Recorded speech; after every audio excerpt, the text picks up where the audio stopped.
militantes, missionários vão avante, a serviço do reino. Igreja, a paz do Senhor Jesus, amém. Glória. Possamos ficar de pé, irmãos.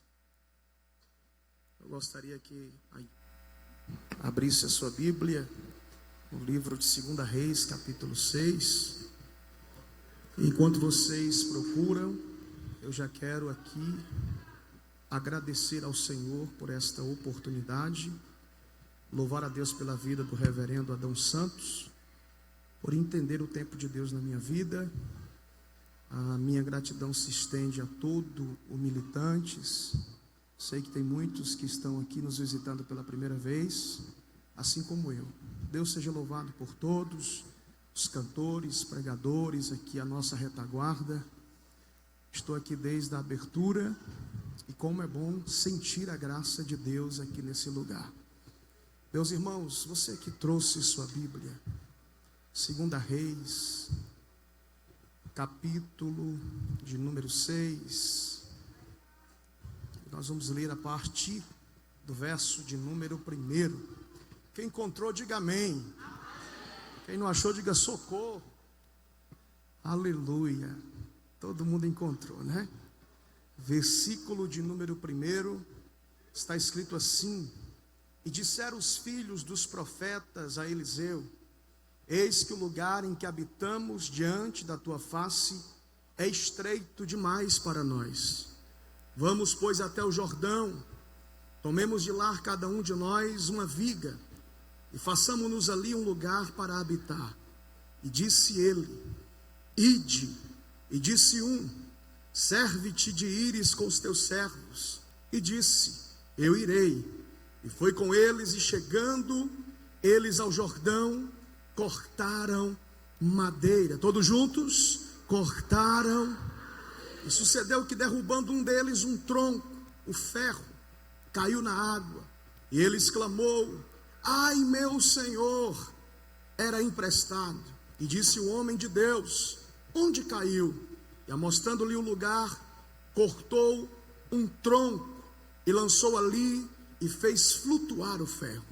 E disse: Levanta-o. Então ele estendeu a sua mão e o tomou. Amém? Sente-se, por favor, em nome de Jesus. Meu amigo, se eu me empolgar, você se empolga junto comigo aqui. Amém? Glória a Deus. Queridos, nós estamos diante de um capítulo muito conhecido de toda a igreja, onde a Bíblia vai nos apresentar um lugar, uma escola, uma geração, filho dos profetas. Na sequência você vai ver a perda inusitada de uma ferramenta que caiu no fundo de um rio de águas turvas e profundas, o Rio Jordão. Você vai observar que logo uma obra vai ser embargada, paralisada, mas logo na sequência você vai ver essa obra sendo retomada pela recuperação daquilo que se havia perdido. O profeta em voga no texto é Eliseu. Qual o nome dele? Eliseu. O capítulo 6 é os bastidores de um ministério profético.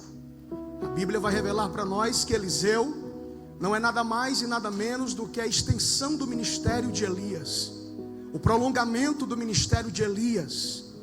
Algumas pessoas até pensam que Eliseu é maior do que Elias, por ter recebido porção dobrada do espírito de Elias.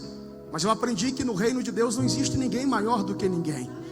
Existe alguém útil, existe alguém que está disponível, existe alguém que decidiu ir mais além, existe alguém que decidiu se entregar para Deus sem reservas. E este homem aqui é um profeta que almejou do Senhor essa unção dobrada. Por isso que a capa recaiu sobre ele. Mas é importante a gente adentrar o texto e perceber que esse texto, ele tem uma palavra-chave. E qual é a palavra-chave do capítulo 6, pastor? Crescimento. Diga comigo, crescimento. Você vai ver no capítulo 6 uma obra que está crescendo muito rápido. Tão rápido que o lugar aonde eles estão habitando, segundo a Bíblia, está estreito demais. Algumas versões dizem que ficou pequeno. Mas é interessante a gente perceber que esta escola tinha tudo para dar errado. mas cresceu. Tinha tudo para ter naufragado, mas cresceu. Tinha tudo para não ter esse crescimento tão nítido no capítulo 6, mas a Bíblia vai revelar para nós que essa escola cresceu. E quando eu falo isso, é porque eu estou olhando para o começo, eu estou olhando para a origem dessa escola. Eu não sei se os irmãos sabem, mas essa escola só teve 3 mentores, 3 pastores, 3 lideranças. O primeiro foi Samuel, o profeta, juiz e sacerdote, mas também cofundador desta escola. O segundo, depois da morte de Samuel, a mentorear esta escola foi Elias, que surge em 1 Reis capítulo 17. Na sequência, quando Elias é arrebatado, é transladado, quem assume a escola de profetas é Eliseu. E observe, irmãos, que se você olhar para o começo, aonde essa escola teve origem, aonde essa escola foi fundada, você vai ver que o que eu estou falando aqui é uma realidade. Essa escola tinha tudo para dar errado, mas deu certo. A Bíblia diz que essa escola cresceu. Eu não sei se os irmãos lembram, mas as perseguições mais agudas que essa escola passou foi a partir de 1 Reis capítulo 17, quando Elias surge no cenário, em um período de apostasia espiritual, em um período de abandono da fé. Os irmãos são sabedores que Acabe, que governava a nação ali em Samaria, havia se casado com Jezabel, uma mulher pagã, filha de Etbaal, e ela perverteu o culto, substituindo o culto a Deus por o culto a Baal. O coração de Deus se acendeu de ira, e Deus levanta Elias como resposta. Deus levanta Elias para profetizar nesse tempo caótico. E a Bíblia vai revelar para nós que quando Elias se levanta com uma voz profética para repreender os atos da nação de Israel, Jezabel fica furiosa e tem em seu coração o empreendimento de perseguir os filhos dos profetas, os profetas daquela época, e matar a todos a fio de espada. Foi uma perseguição sangrenta. Mas se não fosse a intervenção de Deus, através de Obadias, o mordomo da casa real, 7.000 remanescentes não teriam sido guardados dentro de uma caverna, e essa escola não teria crescido. E você vai ver que, não obstante a perseguição, essa escola também vai sofrer a um momento de escassez. Eu não sei se você está lembrado, mas houve um período lá em 1 Reis capítulo 17, começou ali quando Elias profetizou que não haveria chuva segundo a sua palavra, e a Bíblia diz que durante 3 anos e meio o céu cerrou-se, a chuva não caía, orvalho não subia, e a terra ficou mais dura como ferro. Aonde Samaria e toda a nação começou a sofrer grande escassez, grande estiagem, ao ponto de cabeça de jumento custar alto valor. Mas a Bíblia vai revelar para nós que, não obstante a perseguição e a fome, essa escola também sobreviveu e cresceu. E essa escola também vai sobreviver a um outro dilema. Eu não sei se você está lembrado, mas um dia um dos filhos dos profetas foi fazer um caldo, e eu não sei, pastor Adão, se foi por inexperiência, mas um deles colocou ali dentro daquele caldo ervas venenosas, e a Bíblia diz que a morte estava na panela. E se você observar o texto, você vai ver que Deus vai ter que intervir pela 3ª vez, para trazer revelação ao profeta Eliseu, de que ninguém bebesse daquele caldo, porque a morte estava ali. E se não fosse a intervenção de Deus, mais uma vez, essa escola não teria crescido. E aqui o meu coração se alegra e me faz glorificar a Deus, porque eu entendi que o segredo de todo o crescimento é antecedido por uma grande provação. Vou falar de novo. O segredo de todo o crescimento é antecedido por uma grande provação. Você vai observar, irmãos, que todas as provações que nós passamos, lutas que nós enfrentamos, os embates diários que nós travamos, são apenas placas de sinalização, que estão indicando para nós o tempo todo que o crescimento de Deus está chegando para as nossas vidas. Que o crescimento de Deus está chegando para as nossas vidas. Quem lembra de 1 Pedro capítulo 4, verso 12, aonde Pedro, falando a respeito de provas, ele diz: irmãos, não estranheis a ardente prova que vem sobre vós para vos tentar, como se coisa estranha vos acontecesse, mas humilhai-vos debaixo da potente mão do Senhor, para que no seu tempo, Ele vos exalte. Quem acredita que tem crescimento de Deus chegando aí? Oh, glória! Se puder me amar um pouco de água, agradeço. A Bíblia vai revelar para nós que esse crescimento, ele chega tão rápido que os filhos dos profetas tiveram que fazer uma reunião com o profeta Eliseu, dizendo: oh meu Senhor, o lugar que nós habitamos agora é estreito demais. Diga estreito. Observe que esta palavra, irmãos, tem uma conotação. Não é estreito porque a geografia encolheu, não é estreito porque o ambiente encolheu, é estreito porque o número de membros aumentou significativamente. Cerca de 3.000 membros tinha esta escola. E a Bíblia vai revelar para nós que os garotos aqui, no capítulo de número 6, eles têm um plano, eles têm uma ideia para a ampliação do lugar aonde eles estão habitando. E o texto vai revelar para nós que os garotos disseram a Eliseu: vamos até o Jordão. Vamos todos juntos? Vamos. Mais uma vez, vamos. E eu fiz uma pergunta, irmãos, para o texto: por que ir ao Jordão? Porque se você perceber, se você pesquisar, você vai ver que a geografia bíblica vai te dar a única explicação: que o Jordão é apenas um rio que está situado em território judeu, e que nada mais do que um rio. Só que se você perguntar para o capítulo de número 6 o que é o Jordão, o capítulo 6 vai revelar para nós que o Jordão não é só um rio. O Jordão é o lugar que tem as madeiras necessárias para que eu transforme o apertado em espaçoso, o velho em novo. Então olhe para cá. Se o Jordão é o lugar que tem aquilo que é necessário, então o Jordão deixou de ser o rio para ser o lugar que tem aquilo que eu preciso. E eu não sei se você está percebendo, mas eu estou desconfiado que nós estamos no mesmo lugar que eles essa noite. Aqui é o Jordão de Deus. Aqui é o lugar onde tem aquilo que você precisa para sair do apertado e viver o espaçoso, para sair do velho e viver o novo de Deus. Oh glória, eu estou sentindo a graça dele aqui. Levante a sua mão. O Espírito de Deus me manda profetizar esta noite: você está no Jordão de Deus para viver o novo. Aleluia.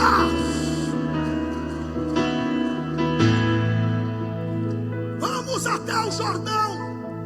E olha como o verbo vai saltar do texto: tomemos cada um de nós uma viga. Diga viga.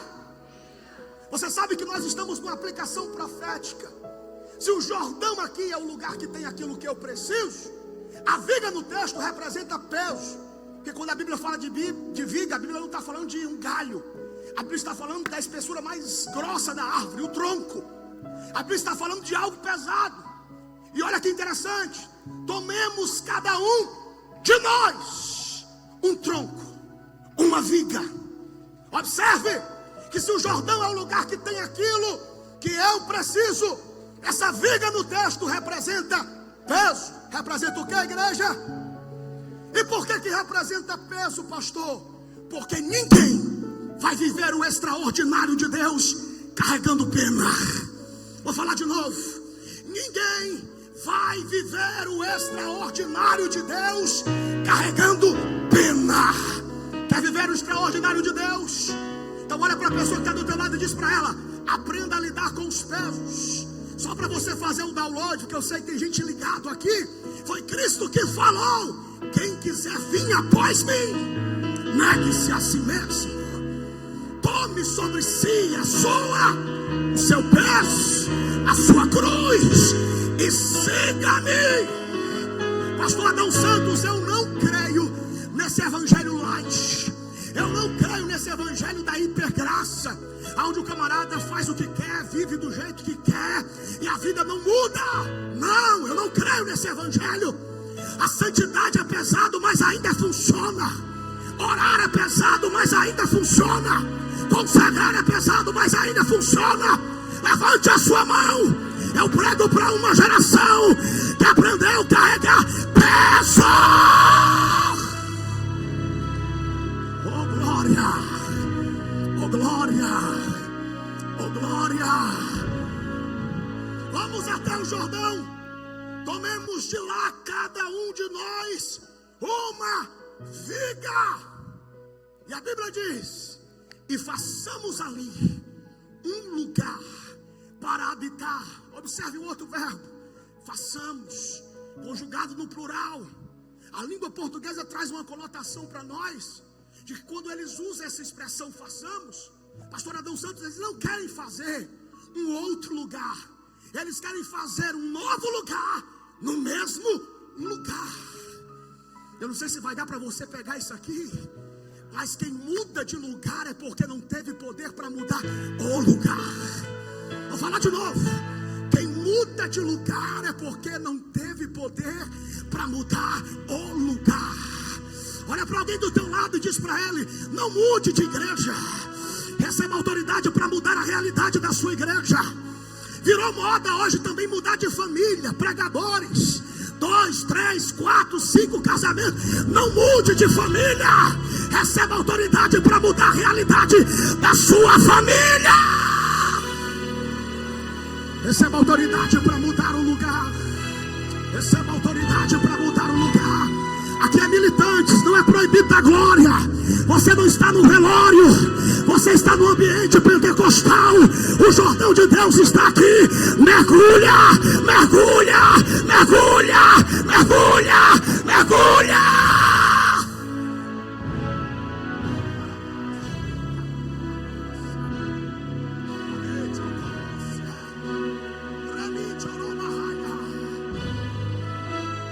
Façamos ali um lugar para habitar. E disse ele, quem foi que disse? O Eliseu.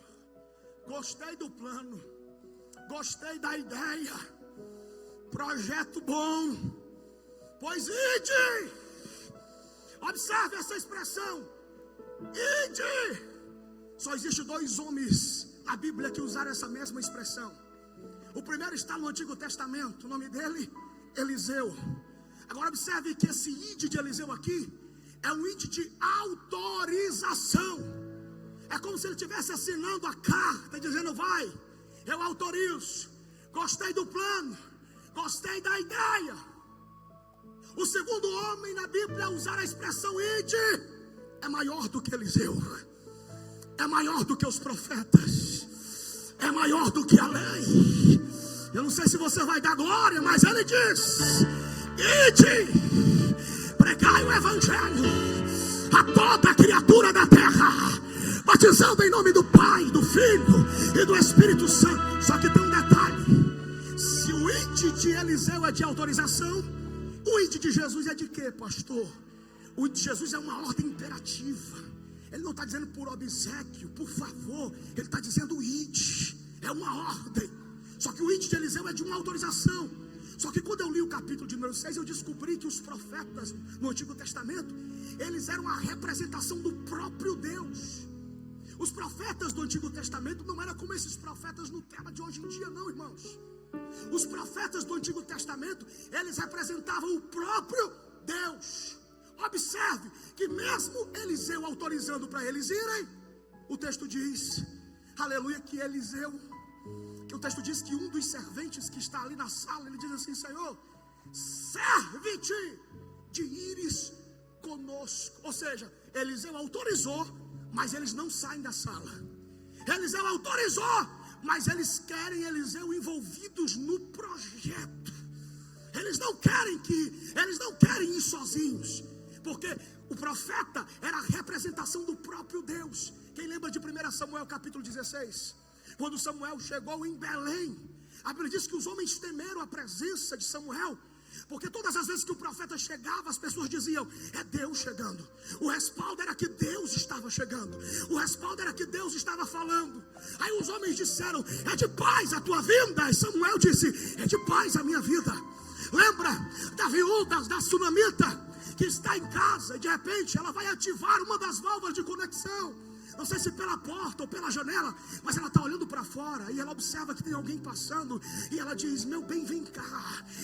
Aquele homem que está passando ali é um santo homem de Deus. E o texto diz que todas as vezes que Eliseu passava por ali, ela o reteve para dentro de sua casa. O que foi que essa mulher viu? Que ninguém mais tinha visto. O que foi que essa mulher enxergou que ninguém mais havia enxergado? Aquela mulher havia enxergado que ali era o próprio Deus. E que mulher sábia! Ela o reteve para dentro de sua casa, porque ela sabia que se Eliseu entrasse, era Deus entrando. Se Eliseu falasse, era Deus falando. Se Eliseu tocasse, era Deus tocando. Eu queria que você levantasse as suas mãos esta noite e fizesse um convite para o Espírito Santo que habita nesse lugar. Entra na minha casa, entra na minha casa, entra na minha casa. Peça para Ele entrar na sua casa. Aleluia. O respaldo era que Deus estava ali. Por essa razão que nós vamos conseguir compreender o capítulo 6. Eliseu autoriza, mas eles não arredam o pé. Eliseu autoriza, mas eles não vão embora. Eles dizem o que, igreja?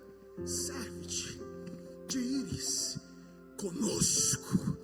Oh glória, olhe para cá. Eles têm um plano, eles têm um projeto. E não é pecado sonhar, não é pecado fazer planos, não é pecado, se for possível, escreva até no papel. Mas lembre, convida Ele, chama Ele, serve-te de ires conosco. Por quê, pastor? Porque se você convidar Deus para o plano, para o projeto, para o sonho, Ele garante os resultados. Oh glória! Levante a sua mão direita para o céu em nome de Jesus. Todas as vezes que você convidar Deus para caminhar do seu lado, para fazer parte dos seus planos, projetos e sonhos, Ele garante os resultados. Oh glória a Deus. Serve-te de ires conosco. O texto diz que ele foi. Ele disse: eu irei. Aleluia. E quando ele vai, o texto diz que lá, todos juntos, começaram a cortar madeira. Só que de repente sucedeu que um deles, cortando um tronco de árvore, não percebeu que o ferro estava frouxo do cabo. E de repente o ferro escapuliu, caiu dentro da água.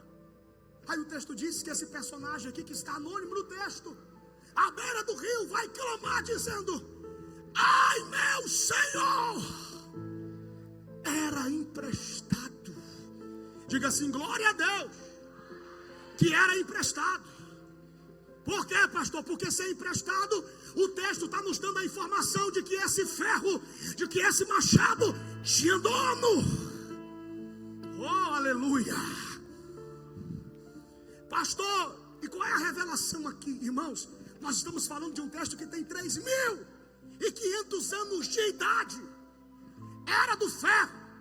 Nem todo mundo tinha condições de ter um machado em casa, porque o machado, ele era usado para o serviço operacional. E só os ricos, só quem tinha muito dinheiro, é quem tinha condições de comprar esse machado. E eu fiquei imaginando um dia em que o dono desse machado foi na banca comprar o machado.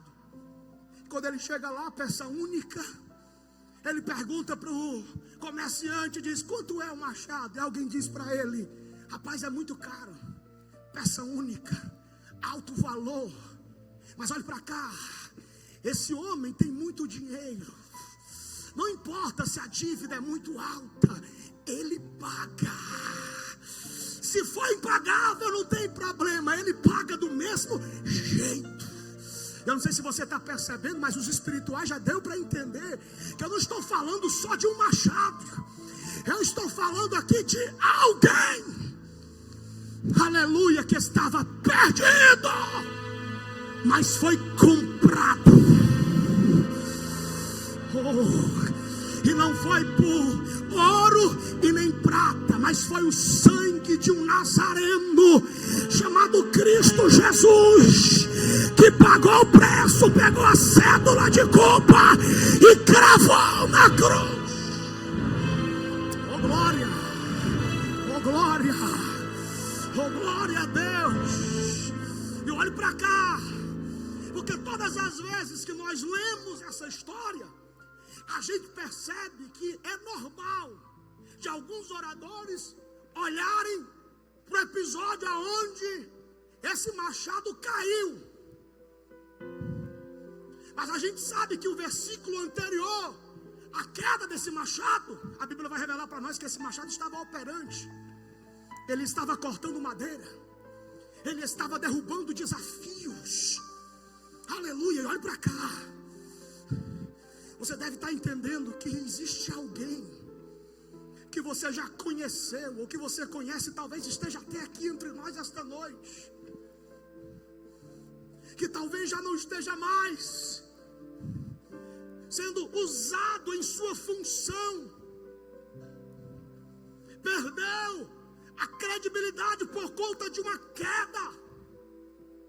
E quem olha para alguém que está caído pode até dizer, como esse garoto que estava aqui, caiu fundo demais. Ai meu Senhor, levanta mais não. Quem sabe o diabo está do outro lado do rio dizendo, tem mais jeito não. Mas olhe para cá, existe um detalhe aqui que eu quero que você entenda. A graça de Deus mergulha profundo. A graça de Deus mergulha profundo. Estou ouvindo gente falando línguas estranhas ali. A graça de Deus mergulha profundo. E daí, pastor, e daí que não importa a profundidade da queda. A graça de Deus desceu no crato hoje. Entrou dentro do ginásio Tênis Clube esta noite para mergulhar e levantar quem caiu.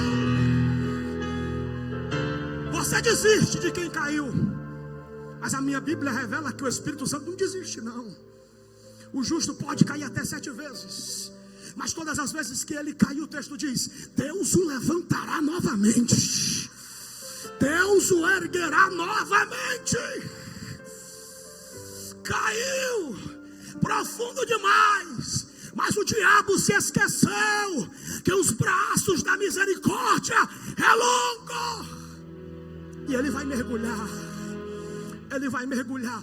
Agora olhe para cá, se você não pular e der glória a Deus agora, tá ruim para você, irmãos. O texto diz que a solução para erguer o machado que estava caído foi uma só. O texto diz que o Eliseu sacou, não sei se de dentro do vestido ou da orla, não sei. Ele sacou outro machado. Eu não sei de onde foi que eles arrumaram outro machado, porque só tem um machado aqui no capítulo 6. Só que como o profeta Eliseu está representando o próprio Deus aqui, isso significa dizer que Deus não está detido apenas na vida de um único indivíduo. Se um está caído, ele tem outro para usar. Se um está caído, ele tem outro para levantar. E por que eu digo isso? Aleluia. Porque ninguém no reino de Deus é insubstituível. Eu sei que tem alguns crentes que se sente a última bolacha do pacote. Eu sei que tem gente que se sente a última Coca-Cola do deserto. Mas deixa eu aplicar isso aqui para a gente encerrar, que o tempo está acabando. A Bíblia vai revelar para nós que um dia Pedro estava em cima do terraço de uma casa de um certo Simão curtidor, e de repente ele sofre um arrebatamento de sentidos. O texto diz que em espírito, na visão, ele viu um lenço que desceu no formato de um jarro. Dentro desse lenço estava cheio de répteis e quadrúpedes, e uma voz falou com Pedro por 3 vezes dizendo, Pedro, mata e come. Mata e come. E todas as vezes que a voz dizia mata e come, Pedro dizia, eu não posso comer aquilo que é impuro. Aí na 3ª vez a voz repreende Pedro dizendo, Pedro, não faz impuro aquilo que eu consagrei. Pedro não havia entendido, mas Deus queria entregar para Pedro o ministério dos gentios. Você acha que era para Paulo ser conhecido como apóstolo das missões? Você acha que era para o matador de crentes ser conhecido como apóstolo dos gentios? Era para Pedro. Só que como Pedro não quer, Deus diz assim, não tem problema não. Se tu não quer, vou dar para o primeiro matador de crente que eu encontrar no meio do caminho. Atos capítulo 9, no caminho de Damasco, Deus colocou Saulo por terra. Saulo grita porque está cego e diz: Senhor! E ele diz: sou eu, Saulo, Jesus Cristo, porque tu me persegues? Eu estava agora fazendo a reunião com Pedro e ele não quis o ministério, mas se você quiser, eu te dou. E a Bíblia diz que Paulo foi o maior pregador de todos os tempos. Ele mesmo disse: eu preguei mais do que todos os apóstolos. Eu preguei na Espanha, na Itália. Quando o homem se entrega nas mãos de Deus sem reservas, não existe limites. Deus pode te levar além, Deus pode te levar mais longe. Recebe essa palavra, militantes. O céu liberou uma unção nesta noite para aqueles que querem e têm as duas mãos levantadas para receber. Você vai mais longe.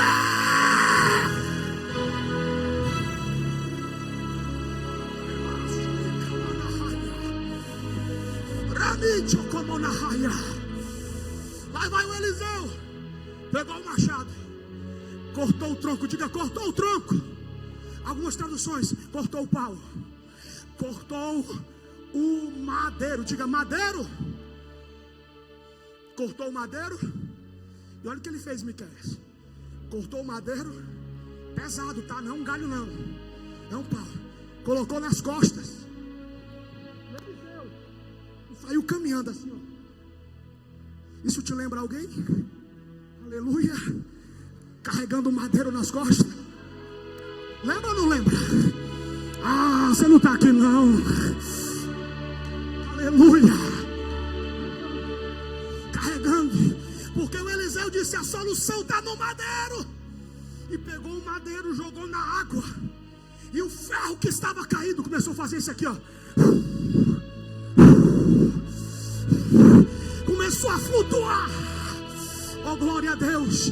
Coisa boa é quando a igreja entende que para segurar crente dentro da igreja não precisa de modismo, não precisa a gente ficar inventando moda ou pintando parede de preto, não precisa de nada disso não. O que sustenta a vida do crente ainda é a cruz, ainda é o madeiro. A cruz é suficiente. A cruz é suficiente. Levanta a mão para adorar. A cruz é suficiente. Oh, glória a Deus. Sim, eu amo a mensagem da cruz. Até morrer eu a vou proclamar. Levarei eu também minha cruz.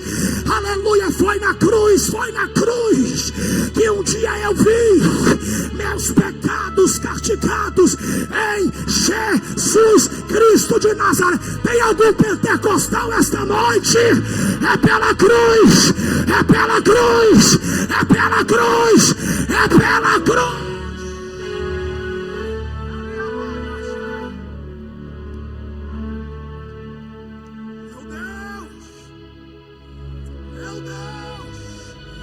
Eu estou sentindo ele aqui. Aleluia. Levante a sua mão. Só dá glória a quem tem glória. Aleluia. Só tem quem recebeu. Levante a mão. Fale em línguas. O Espírito Santo está aqui. Ele é maior do que modismo. Ele é maior do que doutrina falida. É a cruz de Cristo, é a presença do Espírito que te levanta. Olha, o que estava caído se levantou. E olha por que se levantou. Porque tem um Eliseu lá que está representando Cristo. Mas na beira do rio tem alguém que a gente não sabe o nome. A gente não sabe de que árvore genealógica ele é. Mas eu acho que você vai entender quem ele é. Ele está dizendo assim, ó: ai, meu Senhor, caiu aqui.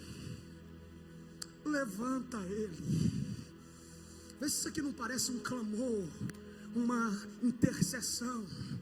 Vê se isso aqui não parece um gemido. Ai, meu Senhor, levanta ele. Eu só conheço um que intercede com gemidos inexprimíveis. Eu só conheço um, e ele está aqui essa noite. Aleluia, e ele está gritando o nome de alguém. Carlos, João, Maria, Eduardo. Ele está dizendo: levanta, levanta. Mas está na droga, levanta. Está na cachaça, levanta. Está na prostituição, levanta ele. Está no tráfico, levanta. Aleluia. Levante as suas duas mãos. O Espírito mandou profetizar.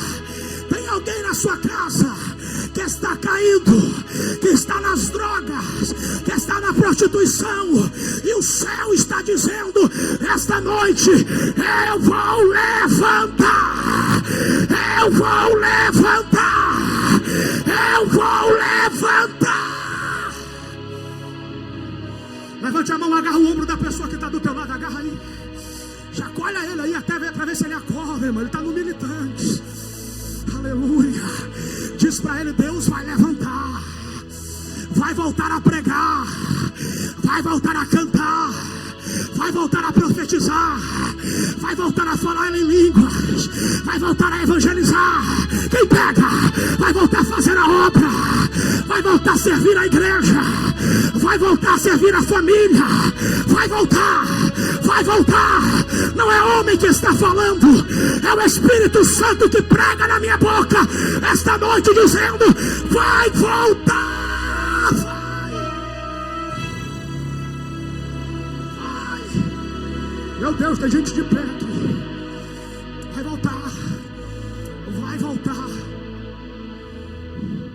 Olhe para cá. Aleluia. Vai voltar a pregar, vai voltar a cantar. Pastor, qual é a certeza que vai voltar? O último versículo. O texto diz que quando Deus levantou o ferro, só para lembrar que Jeremias 51, se não falha a memória, diz que você é o machado de guerra de Deus, tá? O ferro flutuou. Aí o Eliseu exclamou dizendo assim, ó: estende a tua mão.